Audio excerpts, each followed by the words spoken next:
माता दी मित्रों, आप सभी का आपके अपने चैनल एस्ट्रो फ्रेंड अंशु में स्वागत है।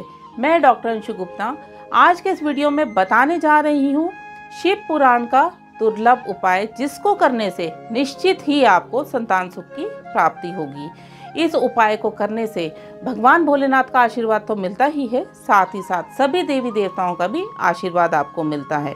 इस उपाय को करने से निश्चित ही आपको संतान सुख की प्राप्ति होगी, क्योंकि ये उपाय शिव पुराण का है। शिव पुराण में इसका वर्णन है और बहुत लोगों ने इस उपाय को करके संतान सुख को पाया है।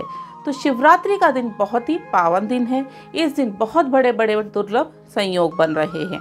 इस दिन घनिष्ठा नक्षत्र के साथ पारित योग बन रहा है और शतभिषा नक्षत्र के साथ शिव योग बन रहा है।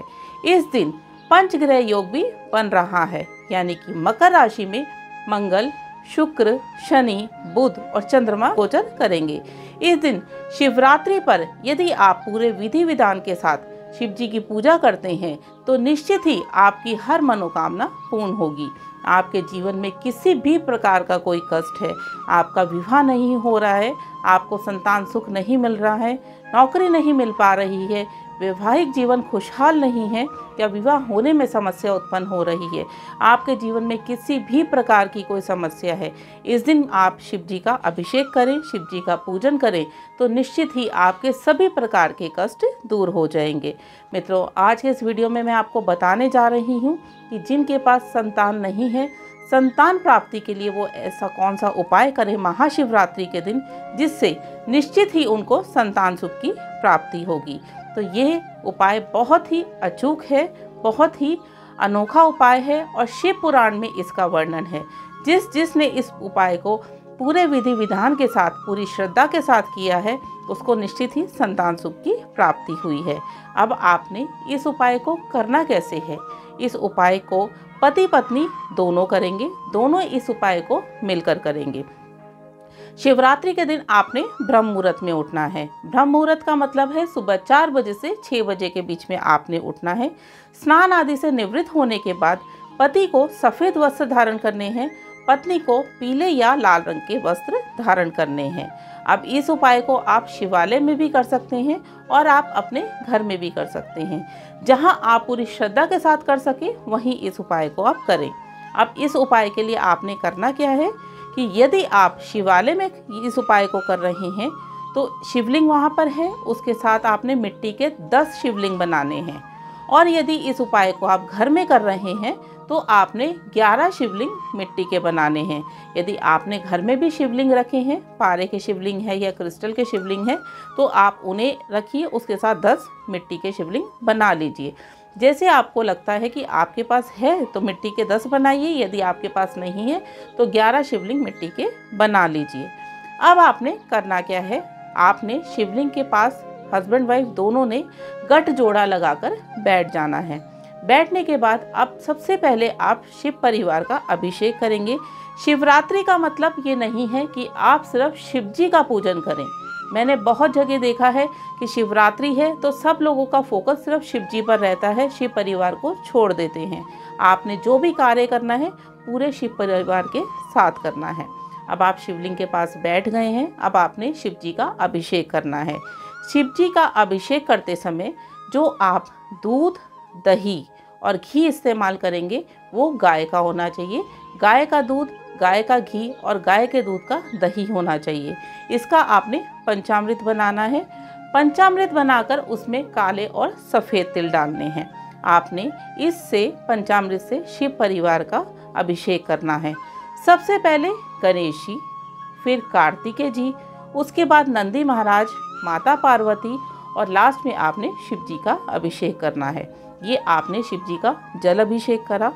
जल अभिषेक करने के बाद आप चंदन लगाएंगे, भांग लगाएंगे, धतूरा चढ़ाएंगे, कनेर के पुष्प चढ़ाएंगे और आकड़े के पुष्प चढ़ाएंगे। इसके बाद आपने 11 बेलपत्र लेने हैं। हर शिवलिंग पर 11 बेलपत्र चढ़ेंगे और हर बेलपत्र की 3 पत्तियां होती हैं। तीनों पत्तियों पर आपने ओम नमः शिवाय लिखना है।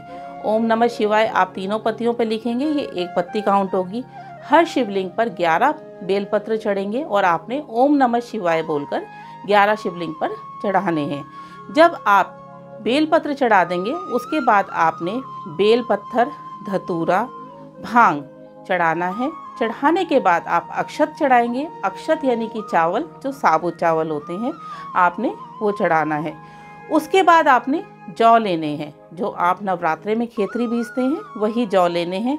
जौ लेने के बाद आपने वो जौ अपने उल्टे हाथ में रखने हैं और सीधे हाथ से आपने एक एक जौ लेकर शिवलिंग पर ओम नमः शिवाय बोलकर चढ़ाना है।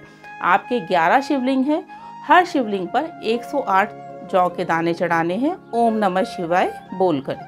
जब आप 11 शिवलिंग पर ओम नमः शिवाय जौ के दाने चढ़ा देंगे, उसके बाद आपने देसी घी का दिया जलाना है।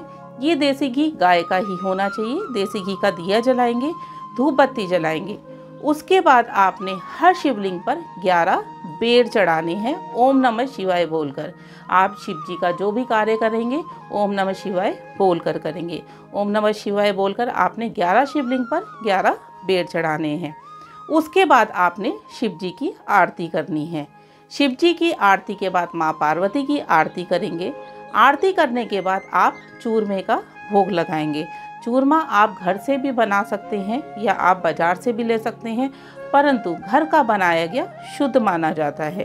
घर में चूरमा बनाएं, उसमें 5 मेवा मिक्स कर लें। इससे आपने भोग लगाना है। भोग लगाना भी सेम है। सबसे पहले आप गणेश जी को भोग लगाएंगे, उसके बाद आप कार्तिकेय जी को भोग लगाएंगे, फिर नंदी महाराज को भोग लगाएंगे, माता पार्वती को भोग लगाएंगे, लास्ट में आप शिव जी को भोग लगाएंगे। भोग लगाने के बाद आपने संतान प्राप्ति की कामना करनी है भोले बाबा से और माँ पार्वती से कि जल्द से जल्द आपको संतान सुख की प्राप्ति हो। उसके बाद आपने नंदी महाराज के दाहिने कान में कहना है। बिल्कुल, नंदी महाराज से की गई प्रार्थना बहुत जल्दी स्वीकार होती है। तो नंदी महाराज के दाहिने कान में आपने हाथ लगा के अपनी कामना कहनी है संतान सुख प्राप्ति की। आपको बहुत जल्द संतान सुख की प्राप्ति होगी। अब आपने ये उपाय करा, आपने शिव परिवार से कामना करी संतान प्राप्ति की। उसके बाद जो आपने चूरमे का भोग लगाया है, उसमें से आप आधा अपने साथ रखिए। आधा यदि आप मंदिर में कर रहे हैं तो मंदिर में छोड़ दीजिए। यदि आपने ये उपाय घर में किया है तो जो आपने आधा शिवलिंग के पास छोड़ा है उसको आप बांट दीजिए, और जो आधा आपने अपने पास रखा है वो आपने पति पत्नी दोनों ने मिलकर उसको खाना है। निश्चित ही आपको संतान सुख की प्राप्ति होगी। उसके बाद शिवरात्रि की शाम को आपने गाय के घी के 11 दीपक मंदिर में जलाने हैं। शिव परिवार के पास में आप 11 दीपक जलाएंगे और उसके साथ आप 7 दीपक अपनी दहलीज पर जलाएंगे, यानी कि अपनी चौखट के बाहर जलाएंगे। फिर आपने कामना करनी है संतान प्राप्ति की। निश्चित ही आपको संतान सुख की प्राप्ति होगी। शिव पुराण का महा उपाय, शिव पुराण का अचूक उपाय, जिसने इस उपाय को किया है निश्चित ही उन्हें संतान सुख की प्राप्ति हुई है। मित्रों, ये थी जानकारी कि आप संतान सुख कैसे पा सकते हैं। ऐसा दुर्लभ उपाय है जिसको करके सभी को संतान सुख की प्राप्ति हुई है। तो करिए इस अचूक उपाय को और संतान सुख आपके जीवन में भी ज़रूर आएगा। उम्मीद करती हूँ ये जानकारी आपके लिए लाभकारी साबित होगी। वीडियो अच्छा लगे तो लाइक ज़रूर करिएगा। वीडियो को ज़्यादा से ज़्यादा दोस्तों व रिश्तेदारों में शेयर करें। वीडियो से संबंधित यदि आपका कोई प्रश्न है तो आप कमेंट बॉक्स में लिखकर पूछ सकते हैं। अपने चैनल एस्ट्रो फ्रेंड अंशु को सब्सक्राइब ज़रूर कर लें, बेल नोटिफिकेशन को ऑन करें, जिससे आपको ज्योतिष, वास्तु, अंकशास्त्र और अपने धर्म से संबंधित सभी वीडियोस देखने को मिलें और आप उनसे लाभ उठा सकें। आप मुझे फेसबुक और इंस्टाग्राम पे भी फॉलो कर सकते हैं। वहाँ भी डेली अपडेट्स रहते हैं। डेली का राशिफल होता है, डेली का पंचांग होता है और बहुत यूज़फुल काम के टिप्स होते हैं। तो करिए फेसबुक और इंस्टाग्राम पे फॉलो। जय माता दी, आपका दिन शुभ हो।